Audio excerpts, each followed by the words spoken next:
अहमदाबाद येथे विमान दुर्घटनेमध्ये इरफान शेख या युवकाचा खरं तर मृत्यू झाला। हा युवक पिंपरी चिंचवड येथे राहत होता। आपण त्याच्या खरं तर या ठिकाणी घरी आलो आहोत। त्याचे नातेवाईक आपल्यासोबत आहेत। मला सांगा की इरफान शेखचा दुर्दैवी मृत्यू झाला आहे, काय सांगा त्याच्या संदर्भात? काय सांगायला काहीच नाही, काय सांगायचं तुम्हीच सांगा। मृत्यू झाला तर हीच सगळ्यात दुःखाची बातमी आहे। आता आम्ही म्हणजे काय कुठल्या मनस्थितीतच नाही, आम्ही काय करावं। आमचं एवढंच आहे की त्याची बॉडी लवकरात लवकर इथं पाठवून द्या। आता त्या DNA मुळे अजून 3 दिवस लागणार ते बोलतात। तर त्याचं आमची हेच सरकारकडे मागणी आहे की लवकरात लवकर आमच्या पोराला इथं पाठवून द्या। नक्कीच लवकरात लवकर मृतदेह मिळावा। मात्र इरफान लहानपणापासून कुठे राहिला, काय त्याच्या आठवणी लहानपणीच्या आहेत? लहानपणापासून इथंच पुण्यातच राहिलेलं आहे। हे त्याचं घर आहे। शिक्षणात वगैरे हुशार होता, तो मनमिळावू बी होता, स्वभाव त्याचा नॉर्मल होता। तो कधीपासून खरं तर नोकरीला लागला होता एअर इंडियामध्ये कामाला असतो? नोकरीमध्ये तो 2 वर्षापूर्वी लागला होता। ॲक्च्युअली तो पहिले विस्तारामध्ये होता। विस्तारा बंद झाल्यानंतर त्यांना एअर इंडियामध्ये कन्वर्ट केलं। नक्कीच एअर इंडियामध्ये कन्वर्ट झाला। मला सांगा की लहानपणापासून तो इथं राहत होता, काय कसा स्वभाव त्याचा होता?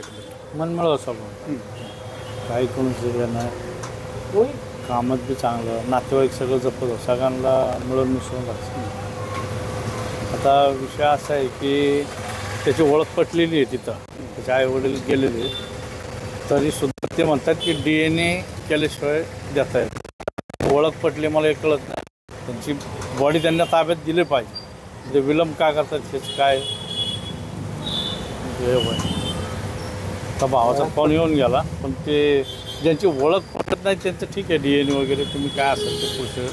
पण ज्यांच्या आता जे क्रूवाले हे आता एक कॅबिन क्रूमध्ये होता, ह्याच्यामध्ये जेवढे ओळख पटली त्यांना काही बॉडी ताब्यात द्यायला काय हरकतच नाही। तर त्याचं शालेय शिक्षण कुठं झालं, काय कसा हे होता, त्याचं कौटुंबिक घरात कोण कोण होतं? त्याचे आई वडील, आजी आजोबा सगळे होते।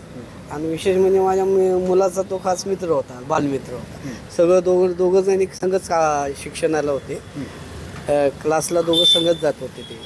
तो एकदम मनमिळावा होता। ईदीच्या जायच्या अगोदर ईदीला आमच्या घरी येऊन भेट घेऊन गेला तो। आता काय सांगणार, आता ते त्याच्या वडिलांचं आम्ही TV वर पाहिलं की बाबा सगळं व्हेरीफाय केलेले, तरी पण त्यांनी बॉडी दिली पाहिजे ताब्यात। आम्हाला आमची एवढीच आहे सरकारला विनंती की आमचं जे झालं आहे ते आता आमचं जे नुकसान झालं आहे ते काय मिळणं शक्य नाही, पण आमच्या मुलाची लवकरात लवकर बॉडी ताब्यात द्यावी, जेणेकरून त्याच्या आजी आजोबांना पण आधार लागेल। आणि त्याचे आजी आजोबा फार खचलेले आहेत, सगळ्यात लाडका होतं घरात त्यांच्या आजी आजोबा। त्यामुळे ते कसं आहे, आता एवढे नातेवाईक जमा, आता आम्हाला कोणाला फोन करायचा, कोणाला सांत्वन सांगायचं हेच कळत नाही।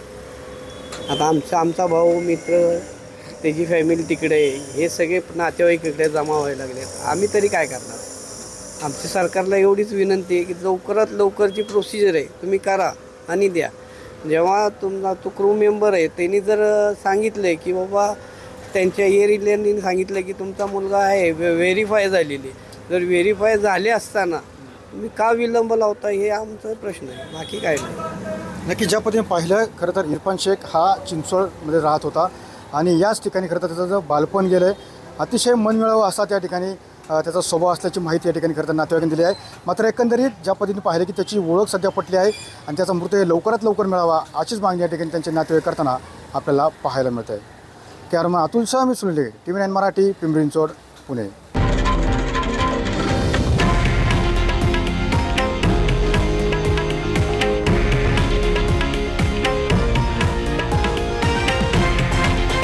हे आहे देशातील नंबर 1 न्यूज नेटवर्क आणि आपण पाहत आहात TV9 मराठी, एकमेव।